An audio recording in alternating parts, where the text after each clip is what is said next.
আসসালামু আলাইকুম। আজকে আপনাদের সাথে খুবই সিম্পল একটা রেসিপি শেয়ার করব, আর সেটা হচ্ছে পুরির রেসিপি।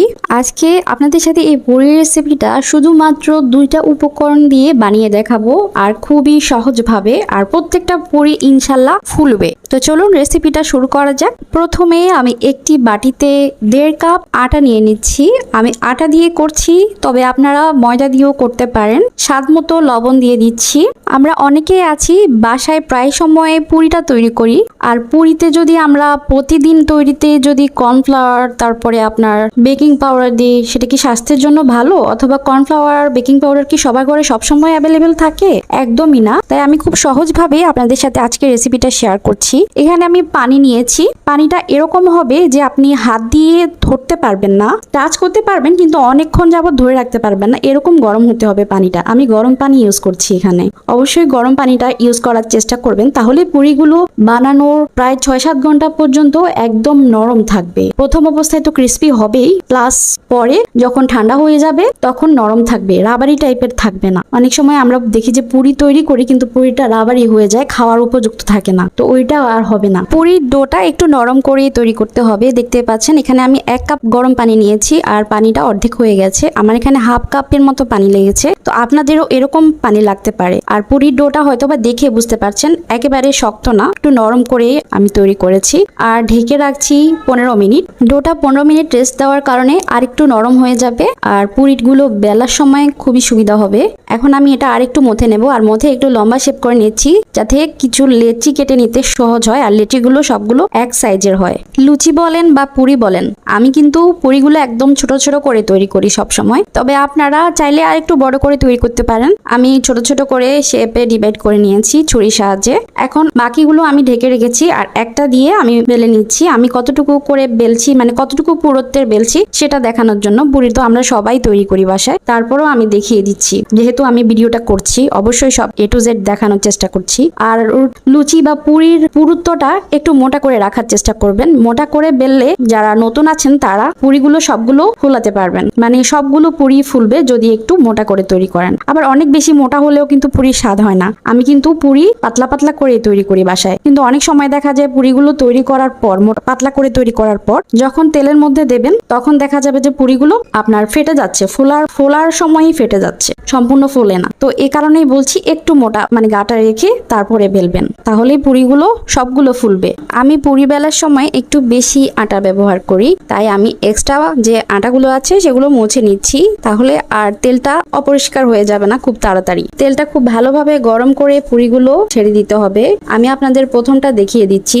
এটা কিন্তু তেলটা একদমই গরম হয়নি, মাত্র মিডিয়াম গরম হয়েছে। দেখুন এটা কিন্তু ফুলছে না। তেলটা ভালোভাবে গরম না হলে পুরি কিন্তু ফুলবে না। আমি আপনাদের কয়েকটা দেখাবো, মানে কিরকম কোন কোন ভুলের কারণে পুরি আসলে ফুলে না, সেই ট্রিক্স গুলো আপনাদের সাথে শেয়ার করবো আজকের ভিডিওতে।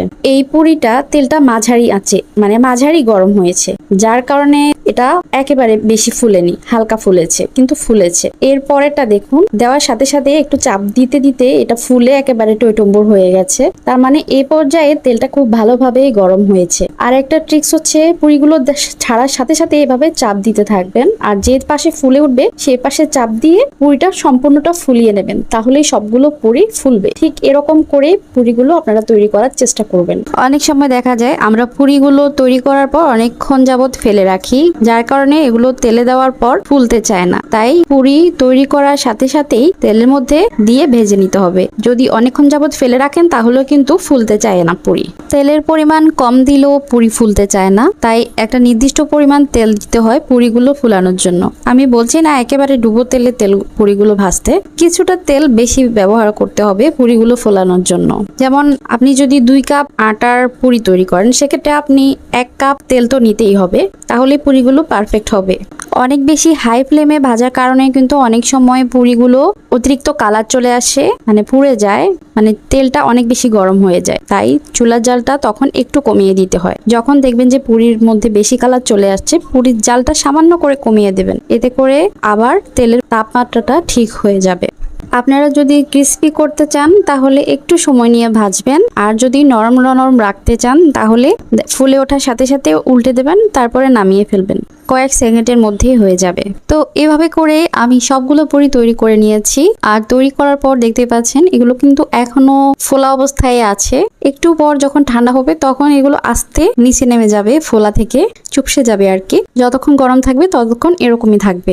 আর ভেতরে দেখতে পাচ্ছেন কিরকম ফাঁকা। তো আপনারা যদি সবগুলো ট্রিক্স ফলো করে এই রেসিপিটা ট্রাই করেন তাহলে ইনশাল্লাহ আমি আপনাদের গ্যারান্টি দিতে পারি আপনাদের সবগুলো পুরি এরকম ফুলকো হবে। আজকে আপনাদের সাথে শেয়ার করব নানপুরির রেসিপি, আর তাও তৈরি করে দেখাবো ইস্ট ছাড়াই। তো চলুন রেসিপিটি দেখে নেওয়া যাক। এখানে আমি একটা মিক্সিং বোলের মধ্যে 1 কাপ টক দই নিয়েছি। আমি আজকে টক দই দিয়ে আপনাদের ইস্ট ছাড়াই এই নানপুরিটা তৈরি করে দেখাবো। এখানে চেষ্টা করবেন এখানে ব্যবহারের পূর্বে টক দইটা একটু ফেটিয়ে নেওয়ার। এরপর আমি 2 টেবিল চামচ গুঁড়ো দুধ দিয়েছি, স্বাদ মতো লবণ দিয়েছি, আর সেই সাথে 1 টেবিল চামচ দিয়ে দিচ্ছি চিনি। এখানে চিনিটা আপনারা চাইলে স্কিপও করতে পারেন, তবে টক দই যেহেতু দেওয়া হয়েছে তাই একটু চিনি দেওয়াটা ভালো। এতে করে যে একটা টক ভাব থাকে সেটা আর হয় না। তো এখানে আমি 2 চা চামচ এই টক দইকে অ্যাক্টিভ করার জন্য দিয়ে দিয়েছি বেকিং পাউডার। এখানে বেকিং সোডাটাও ইউজ করা যাবে। আর খুবই সামান্য অল্প করে একটু 1 চা চামচ থেকেও কম হবে আমি তেল ব্যবহার করেছি, তবে তেলটা এখানে কমপ্লিটলি অপশনাল, তেল না দিলেও কোনো সমস্যা নেই।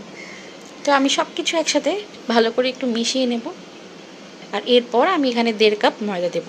আমি এটা ময়দা দিয়ে করছি, আপনারা চাইলে এটা আটা দিয়েও করতে পারবেন।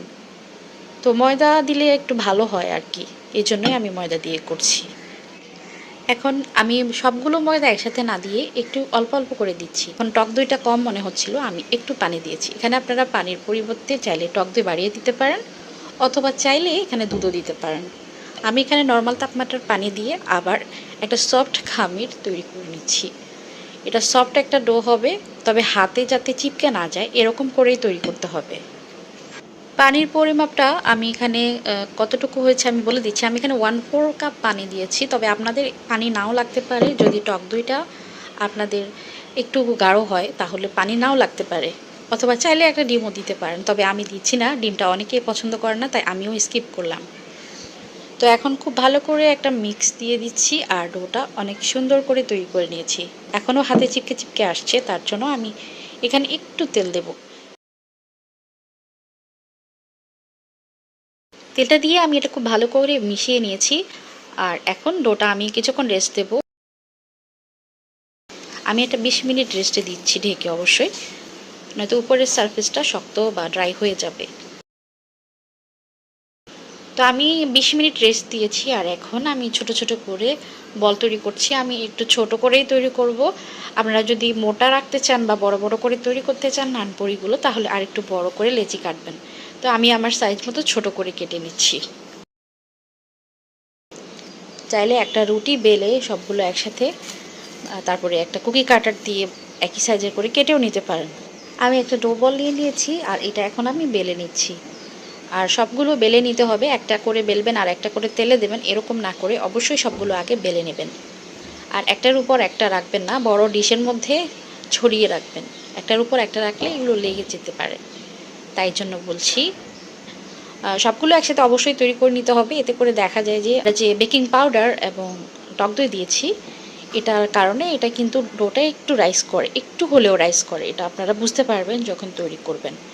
তো এটা আমি মোটামুটি পাতলা করেই তৈরি করছি। চাইলে আপনারা আর একটু মোটা রাখতে পারেন, তবে আমি চাইছি না এর থেকে মোটা করতে। এর থেকে মোটা করে রাখলে আমার কাছে ভালো লাগে না।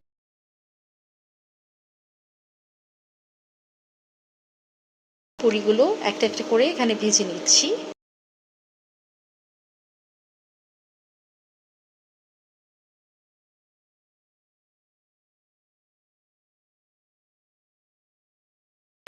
তো মাশাল্লাহ সবগুলো পুরি, দুইটা ছাড়া সবগুলোই ফুলেছে, অনেক সুন্দর হয়েছে ইনফ্যাক্ট। আর এই পুরিগুলো খুবই মজা, আপনারা যে কোনো কিছুর সাথে এগুলো খেতে পারেন। ইন্ডিয়াতে এই নানপুরিগুলোকে লুচি অথবা ভাটুরেও বলে থাকে। ছোলার সাথে ভাটুরে বলে খায় তারা, অনেক মজা হয়। আর সেই রেসিপিটা আমি বাসায় প্রায় সময় ট্রাই করি, আমার কাছে ভীষণ ভালো লাগে। আর এই পুরিটা কিছুক্ষণ এরকম ফুলকো থাকে, আর যখন ঠান্ডা হয়ে যায় তখন আস্তে করে নেতিয়ে যায়।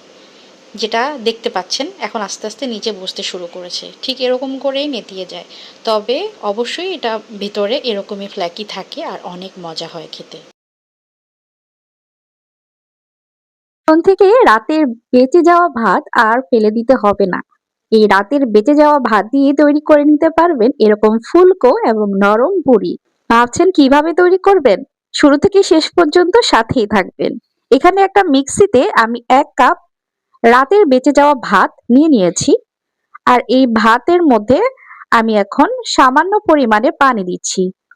যতটুকু পরিমাণ পানি লাগবে এটা গ্রাইন্ড করার জন্য ঠিক ততটুকুই পানি দেবেন। অনেক বেশি পানি দিয়ে ফেলবেন না। খুব স্মুথ করে এই ভাতটা একদম মিহি করে গ্রাইন্ড করতে হবে। এতে করে আর পুরিগুলো না ফোলার কোনো চান্স থাকবে না। যদি খুব ভালোভাবে এটা গ্রাইন্ড না হয় তাহলে না ফুলতে পারে। তাই অবশ্যই চেষ্টা করবেন এটা খুব ভালো করে স্মুথ করে তৈরি করতে। এখন আমি এখানে দিয়ে দিচ্ছি ময়দা। এখানে ময়দার পরিবর্তে আটাও দেওয়া যাবে। যতটুকু পরিমাণ ময়দা বা আটা লাগে ঠিক ততটুকুই দেবেন। এখানে আমার প্রায় 1 কাপ এবং 1 কাপের আরো 3 ভাগের 1 ভাগ মতো ময়দা লেগেছে। তো আপনাদেরও এরকম কম অথবা বেশি লাগতে পারে। আমার বাসায় আটাটা ছিল না তাই আমি ময়দা দিয়ে করেছি। আপনাদের যে ময়দা দিয়ে করতে হবে এমন না। আপনারা আটা দিয়ে করতে পারবেন। এটা ময়দার দিক থেকে আটা দিয়ে আরো ভালো হবে। স্বাদ মতো লবণও দিয়ে দিয়েছি। আর এখন আমি এটা একদম নরম করে একটা খামির তৈরি করছি। আর হাতে লেগে লেগে আসছিল তাই আমি অল্প অল্প করে দিচ্ছিলাম। তবে আমি যে যতটুকু বলেছি ঠিক ততটুকুই ময়দা লেগেছিল আমার। তো আপনাদের এর থেকে কম অথবা বেশি লাগতে পারে। ভাতে কিরকম পানি ব্যবহার করবেন ঠিক সেই পরিমাপ অনুযায়ী এখানে পানি দিতে হবে। একটু নরম করেই তৈরি করতে হবে কাইটা। এখন আমি এগুলো লেচি কেটে নিচ্ছি। একটু বড় করেই করছি কারণ এগুলো একটু মোটা মোটা করে রাখবো। আর মোটা মোটা করে রাখলে দেখা যাবে সবগুলোই ফুলবে আর খেতেও ভালো লাগবে। তো আমি এখন এগুলো বেলে নিচ্ছি সবগুলো একসাথে। সবগুলো একসাথে বেলে নিয়ে তারপর ভাজবো। ভিডিওর এ পর্যায়ে যারা আছেন আপনাদের বলছি অবশ্যই একটা লাইক দিয়ে দেবেন যদি ভালো লাগে। আর না ভালো লাগলে তো নেই। তবে ভালো লাগলে অবশ্যই একটা লাইক দিয়ে দেবেন, কিপটামি করবেন না। আর কে কোন জেলা থেকে বা কোন জায়গা থেকে ভিডিওটা দেখছেন সেটাও কমেন্টে জানাতে পারেন। রেসিপি সম্পর্কিত কোনো প্রশ্ন থাকলে সেটাও লিখে দিবেন, আমি আপনাদের উত্তর দিব ইনশাল্লাহ। এখানে আমি একটা প্যানের মধ্যে পর্যাপ্ত পরিমাণে তেল গরম করে নিয়েছি। আর একদম ভালো করে গরম করে নিতে হবে। চুলার জালটা মিডিয়াম টু হাই হিটে রাখতে হবে। লো হিটে রাখলে এরকম এরকম ফুলবে না আর কি। পুরি দেওয়ার আগে অবশ্যই এটা মাথায় রাখবেন যে তেলটা ভালোভাবে যাতে গরম হয়। গরম তেলে যদি পুরি না দেন সেক্ষেত্রে ফুলতে চাইবে না ঠান্ডা তেলে। একদম পারফেক্ট তাপমাত্রায় পুরিগুলো দিতে হবে। একদম ভালো করে গরম করে তেলটা। তাহলে সবগুলো পুরি ফুলবে। একটা পুরিও অফুলা থাকবে না। এই যে দেখতে পাচ্ছেন এভাবে তেলের মধ্যে দিয়ে দিতে হবে আর দিয়ে উপর থেকে একটু আ নেড়ে দিতে হবে। দেখবেন অটোমেটিক এটা ফুলে যাচ্ছে। না নাড়লে ফুলতে চায় না অনেক সময়। তাই একটু উপর থেকে নাড়িয়ে চাড়িয়ে দিতে হবে। আর তেলটা পর্যাপ্ত পরিমাণেই দিতে হবে। ডুবো তেলে পুরি ভাজলে একদম পারফেক্ট ফুলবে। অল্প তেলে ভাজতে গেলে দেখা যায় পুরি পারফেক্ট ভাবে ফুলে না। তো এভাবে করেই কিন্তু আমি এই সবগুলো ভেজে নিচ্ছি।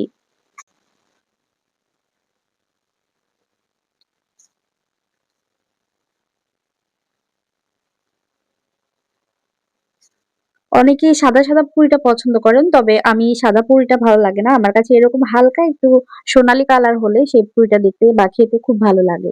সাদা, সাদা হলে আমার কাছে মনে হয় যে একটা গন্ধ লাগে পুরির মধ্যে।